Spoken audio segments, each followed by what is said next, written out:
Welcome back to VRule. Today is Friday, and it is our Fight for First Friday. Let me get into what that is in just a second, but before we do that, maybe you can get into this here, the Galarian Articuno tin from Crown Zenith, 2 3-pack blisters from Stellar Crown, and a Pokemon Mystery Prize going out to 4 lucky winners. All you got to do is go over to this video here. That's the one. You need to leave a comment on that video. I would really appreciate you leaving a comment on this video, and be sure to like and subscribe to the channel. Those are the ways you got to get in to make sure you can enter for your chance to win one of those 4 prizes. And especially hit that bell. I post 7 days a week. Fight for First Friday. What do? Well, we look at sets from old to new. Let's hop over here and give this a go. Old sets we were looking at, we already looked at the whole base set series. We looked at Gym Heroes. I'm going to skip through Topps Chrome series. Now, this is an interesting little set. It wasn't Wizard of the Coast. It wasn't Pokemon Company, it was Topps that came through and they did this. But let's do a quick little glance here. You can see there's no real reason to go through these because popularity on these are going to be based specifically on the Pokemon themselves because they're all the same feel, right? It's going to be the Pokemon and the simple artwork design back there. Pop Series 2, you can see the artworks behind them, the little graphics, the color schemes. They're getting a little bit more complex in their design. And then you move into the Pop Series 3 and where it really kind of takes it to another level, having a lot more foreground and background information on these Pokemon. So interesting little series, but not quite what we're looking for in this analysis. So we're going to get it over to the Neo Genesis series. There's 5 sets here, and we start with that Neo Genesis itself. So this was a really cool set. One thing to note, this was, I believe, and correct me if I'm wrong out there if you know, but I believe this was the first time that with Pokemon, they did the Pokemon duplicated within the set itself and having an alternative artwork. For instance, for Alligator, 2 of them there. All right, 2 Typhlosion right here. All the starters had that. Sifted through, I don't think it happened anywhere else within the set, but I also believe this is the beginning of that trend, and we see it all the time today on commons and uncommons, and especially when we get into an EX card versus an alternate art or an illustration rare. There's a lot of duplicates within that way of having the same Pokemon in different alternative arts. So interesting little piece of the Pokemon TCG history. Let's jump into it. The way I do this is I go to the best selling on TCG Player. We look at the top 10 best-selling cards from the particular set we're analyzing. We just look at the market value where it's sitting today, and this could change in a second. Maybe the popularity is based on the sales today, and that will change, and others will swap spots or change direction within a week or 2 or 3. So interesting little series because every week I'm doing this as I'm working through the sets. All the previous ones we reviewed are probably changing in their hierarchy, and it might be worth it to come back and take a look with however many sets later. That could be almost 8 months, a year from now. Interesting little exercise. But we're going to start with our top 10 and the top 10 spot here for your Alligator. So number 4, not the number 5 design. All right, there is a difference in this, and we are sitting in about $21. This is going to be what damage? Let's check a look here and see if near mint is even possible. Only 14 are listed here, $50, and that's going to be the unlimited. We are still in the era of first edition stamped cards versus unlimited. Unlimited means no first edition stamped. If you didn't know that, that's all it means. No first edition stamp there. So we're going to be looking specifically at unlimited. You can go down and find listings for first edition. If you're going to go that route and you're looking at these older cards, yes, these are still considered quite vintage with the fact that they came out, what was it? 2000, my goodness. So with the fact that it came out back in 2000, these are quite vintage, being almost 25 years old now. So you might want to buy these in person so you can verify the quality of the condition and see where you can go from there. And it maybe got a chance at a first edition versus an unlimited. Ampharos, I love this one. It was a really dark feel. You got that nice, sparkling, bright starburst glow coming off of his gem there. So interesting little card there. Again, we're sitting on damage, and I think it's because it's just giving me a price point. Looks like it's actually been coming down over the past few months. Not a lot of sales if you look at that bar graph. Let's give it a year. Wow, super trend down. Even in near mint, $23. We're down to $18 right now. So not a bad pickup on a nice little hollow there.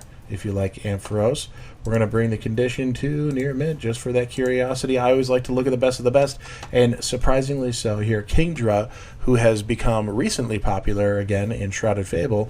If you haven't gotten that artwork, it's still out there. I saw it on the shelves today, actually.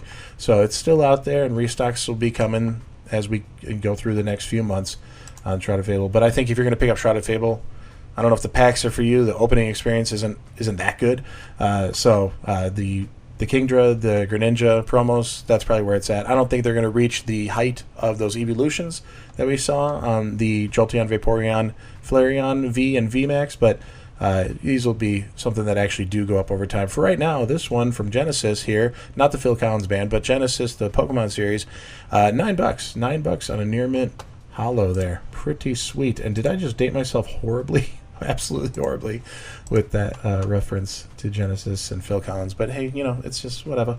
So this is a common card. It shouldn't be too expensive, right? So here we have Pikachu, but it is a Pikachu, and it's a really cool artwork. Everything's really dark. Boom, that bright flash of Pikachu, the little electric. He looks a little bit mundane in his expression for it to be such an exciting bolt of lightning coming out there. A little pop up here, but still, I mean, we're not even at $1.50 here. So $1.40 on that, not too bad there. Here we at Jumplift. Really just, I think the holos are going to be pushing more popular, and we'll change up that again. Another decline. Wow. Pretty steady, too. Pretty steady decline over the past year. We're sitting sweet under $5 on a holo. Some of these might be fun to pick up just to have a copy. I mean, even in near mint, my goodness, that's pretty cool. That is pretty cool. Steelix, another fan favorite here, and we're going to probably see this one go up a little bit in price from there. Yeah, from the damage to this. There we go. And we're at $25. Everything's been on the downward trend. So another reminder here, and a lot of these sets have been proving so. Maybe a couple of years ago this wouldn't have been the conversation, which is why it's fun to do this exercise and then maybe go back. But these do not hold value only because of the fact that they're so old. That's not how it works. It doesn't always correlate in that way. 20 listed on Heracross. What a cool Pokemon, Heracross. I love the look of him. A lot of fun. He's not that traditional blue we're used to. He's really purple looking in this for the most part. I mean, there's a blue to it, but it's a lot of violet in there to really bring it to a different coloration.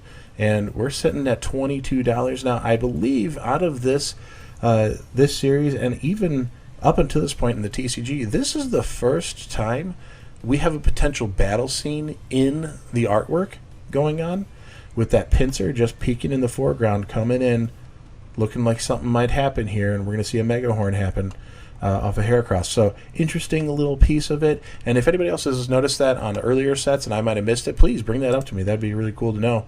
But that Heracross in that battle scene with the pincer. Typhlosion number 17. There are two of these, remember, because it's for the starters there. And we're going to pump it up over here to the near mint, just taking a quick look. Really, if you get that Cosmo Hollow pattern, the original, especially if you get a swirl in it, it was such a good, clean look. That's my favorite Hollow pattern. And maybe it's because it's so classic, but it is my favorite. And I think it really does show to be true that people appreciate it a lot in the current promos when they get that Cosmo Hollow coming out there. So we did look like there was a big rise over the last 6 months, but in comparison to the past year, there's been a jump down and then the slow climb back.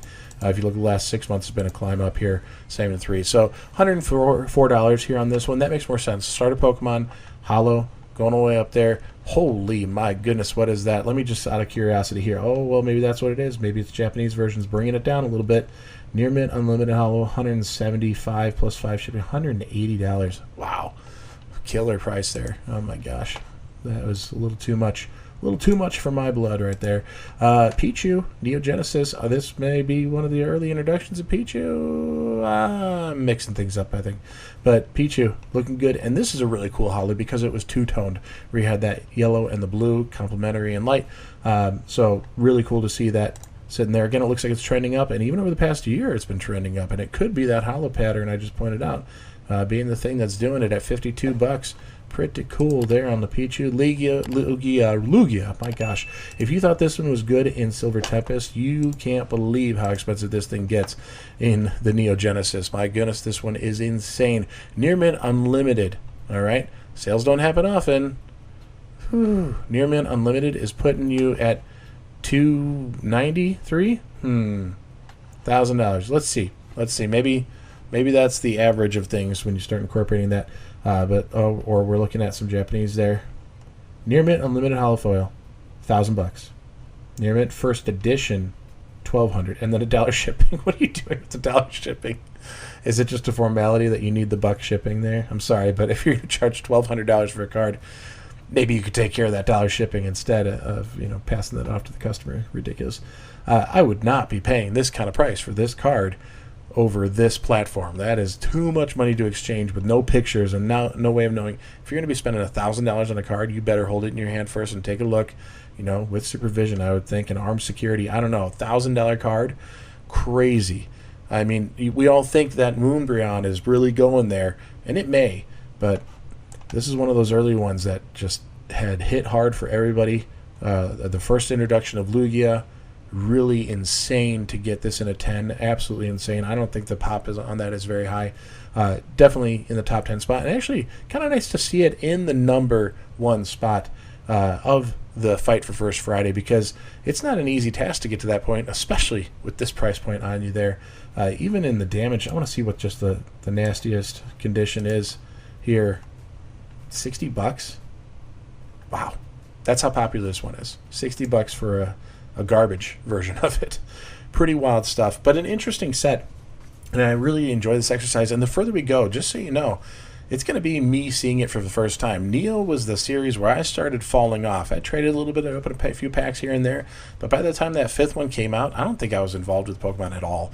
So this is going to be kind of looking at it with fresh eyes and thinking about it from a different perspective now, years later, with how I invest, how I collect, and just seeing what the market says and what I know about how that market research goes. So it's a fun exercise for me. So if you enjoy it, go ahead and hit that like, and be sure to subscribe, and go ahead and hit the bell. I post 7 days a week. Maybe you got a chance here by entering now to get into this tin here, the Galarian Articuno tin from Crown Zenith. I have 2 3-pack blisters from Stellar Crown and a Pokemon Mystery Prize. All you have to do is go over to this video here and make sure you leave an additional comment there, so that way I know you've entered to win this giveaway. It's going on until we reach 2,500 subscribers. So the fact that I mention it every video might be repetitive, but it's a reminder, until we get to that threshold, 2,500 subscribers, we let these things go, and I'm excited to see it happen sooner rather than later. So let's get there together. And yeah, since I post 7 days a week, I'll see you tomorrow. Peace.